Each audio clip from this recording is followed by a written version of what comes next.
sur le sujet. Les gens mélangent les subventions fédérales et provinciales et ne savent pas quand appliquer une ou l'autre. Donc, allons-y de cette façon-ci. Quand vous allez avec une machine, une unique machine sur le rez-de-chaussée, c'est une subvention provinciale. C'est avec Hydro-Québec ou Hydro-Sherbrooke, peu importe. C'est un petit montant, de l'ordre de 200 à 600 $ environ.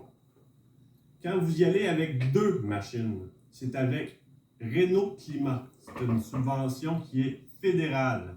C'est de l'ordre de 2500 $ pour 2 zones et de 5000 $ pour 3 zones. À noter que quand vous mettez 2 zones, ça doit complémenter les 2 étages. L'entièreté de la maison doit être traitée. Et quand vous y allez avec une maison à étage, avec un deuxième étage, un rez-de-chaussée et un sous-sol, vous avez obligatoirement besoin de mettre 3 machines.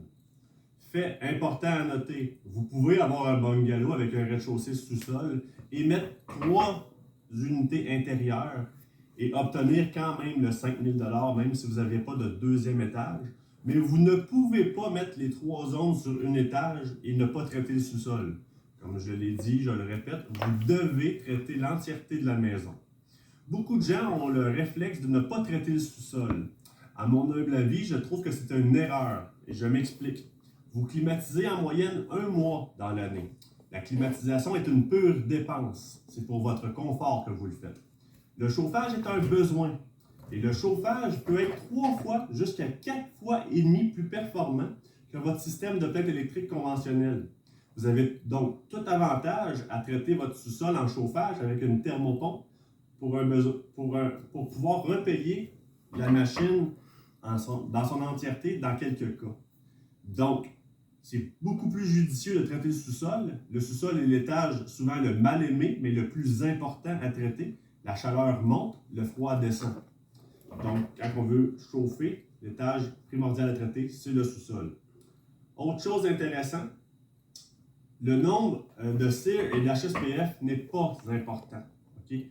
Je sais que YouTube, tout le monde de ce monde se cache là-dessus.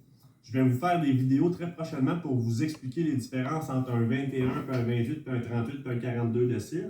Mais le CIR est une note de performance en climatisation. La climatisation, c'est une dépense. La climatisation est la chose la plus facile que votre machine peut faire. Je m'égare, revenons aux subventions. Pour avoir le droit à vos subventions, vous vous devez de remplir sur Transition énergétique Québec, résidentiel, Renault Climat. Vous devez faire une demande de rendez-vous. Après cette vidéo-là, quand je vais vous envoyer cette vidéo-là, probablement que je vais vous linker le lien dans le courriel pour faire une demande de rendez-vous.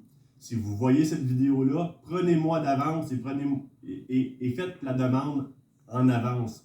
Parce que je ne peux pas installer tant et si longtemps que votre demande de rendez-vous n'est pas faite et que votre rendez-vous avec Renault Climat est établi. Ce qui veut dire, mes amis, il faut absolument que Renault Climat passe chez vous pour avoir votre subvention. Fait que ça explique assez bien le programme de subvention.